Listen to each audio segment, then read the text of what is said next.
We just got talking about hearts. We're going to talk about a subject that's near and dear to my heart. It's marketing. I have a marketing company, but I was really impressed with the folks behind Rogue Marketing here in Dallas.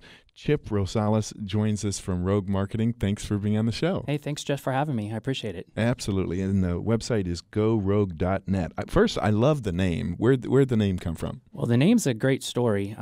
Once upon a time, I worked in the corporate America like many people did, and I got myself into a lot of trouble. I had a lot of mentors and people who really picked up their wings and let me do a lot of different things.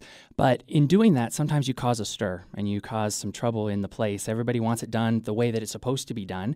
And sometimes when you ask why and you ask why not, that kind of gets you in trouble. The good news is that we had a lot of success. And in having some of that success, I got a lot of runway to do a lot of things.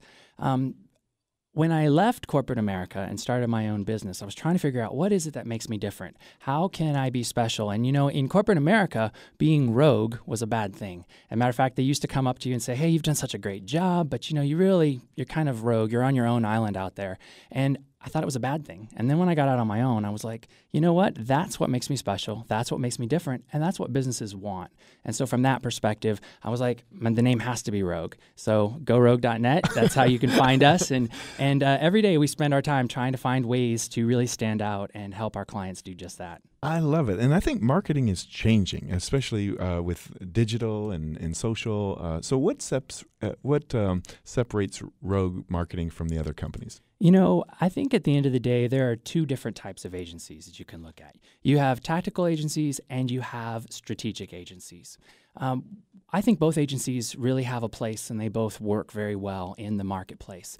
On the tactical side, you've got individuals who founded an agency. They were really great at creative. They were amazing at SEO. They could do paid media. And they built a reputation and a career out of doing just that. What happens is they meet some clients, and the client says, you've done such a great job, and I'd like you to do something else. Insert your next favorite thing. Build me a website or get me on to television, whatever the case might be. And they say, can you do that? And we go, yeah, because we can do everything. And so they try very hard, and they do a really good job. But at the end of the day, when it comes back to why am I not getting the results I'm looking to achieve? Why are things not happening the way that I expected to them? When it comes down to when you get right back down to it, they always come back to where they started. So it was a creative problem. If we turn this button red and instead of blue, that might help. If we get more authority or build more links, that might help. And I think all of those things actually have a place. But on the flip side of that, you have these strategy agencies. And you might think of, your Accentures and your Big Bain, those kinds of companies. And what happens with them lots of times is you may get 100 pages of what's wrong and all the different things that you need to do to kind of fix that. It's kind of like that commercial you see on television where the bank's being robbed and there's the officer standing there. He looks like an officer. He looks like he could do something to fix everything. The bank's being robbed and the people are like looking at him like, hey, help me, help me. And he goes, I'm just a monitor. I just kind of watch and see what's happening. Right.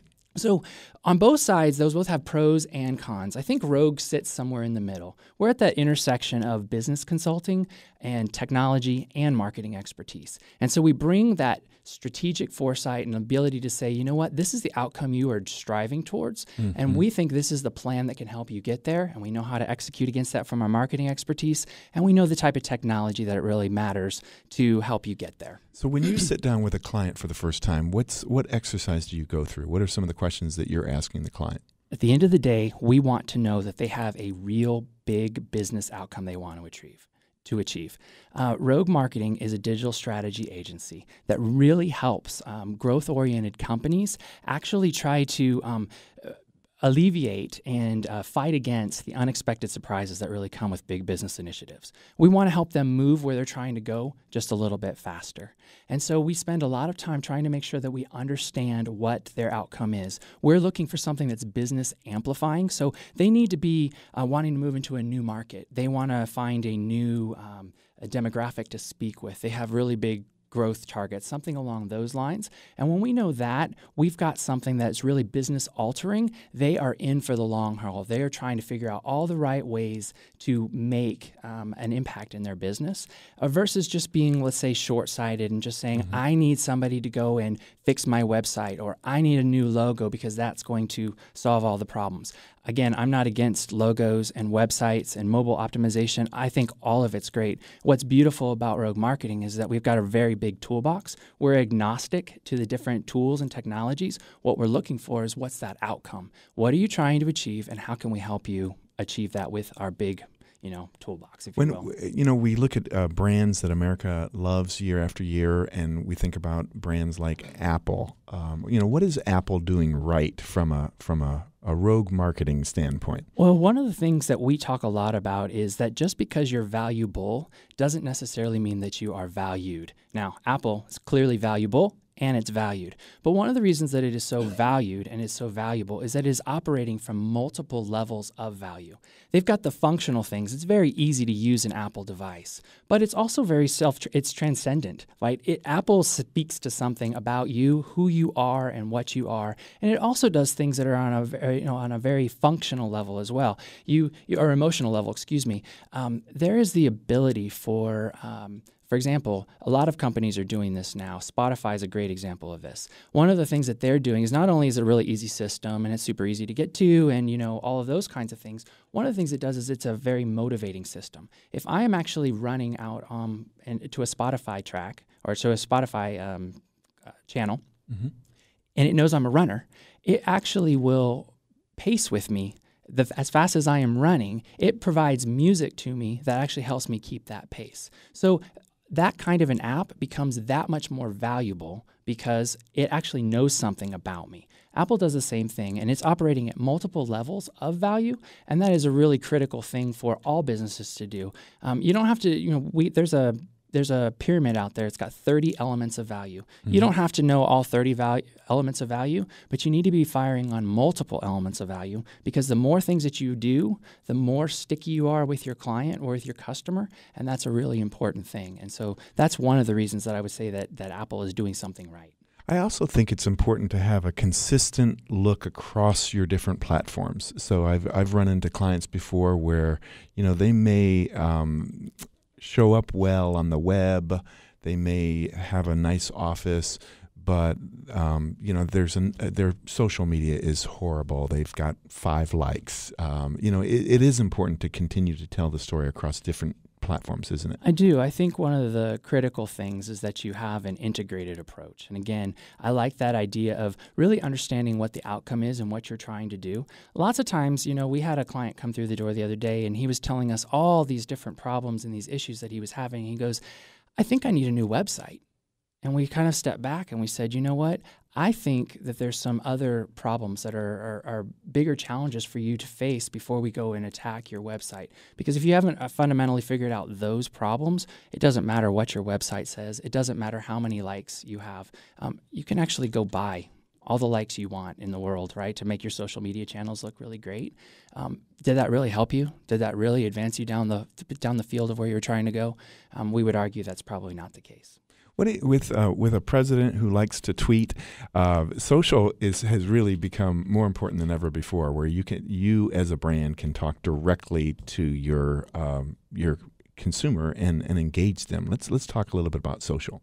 I think that's critical. I think everybody in the world now is its own reporter. I think everybody has a point of view and has the ability to make that clear to the marketplace they're working in.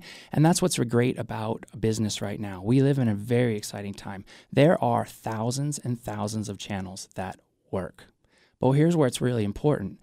Just because they work doesn't mean they'll work for you right now. And it doesn't mean that they work for you at the phase of the conversion funnel that your client might be in. So I might be on a buyer's journey. That's what we would call it in marketing. So as a buyer, I may be in this phase that says, I've just become aware of you.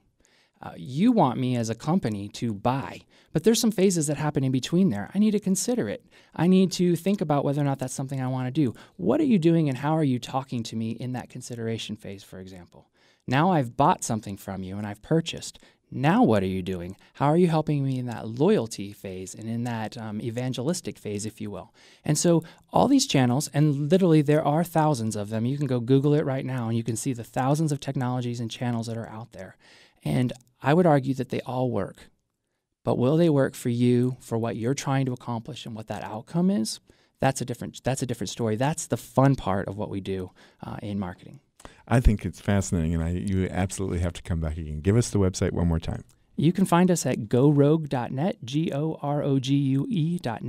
You can certainly follow me on Twitter at Chip Rosales or at RogueThink. Thanks for having us. Awesome. Thank you for coming in. Coming up next, is it time to refresh your home's interior? Some experts will join us in studio next to talk about the top trends and the secrets to getting luxury for less. That's next on The Jeff Crilley Show. You're listening to The Jeff Crilley Show on Talk Radio 1190.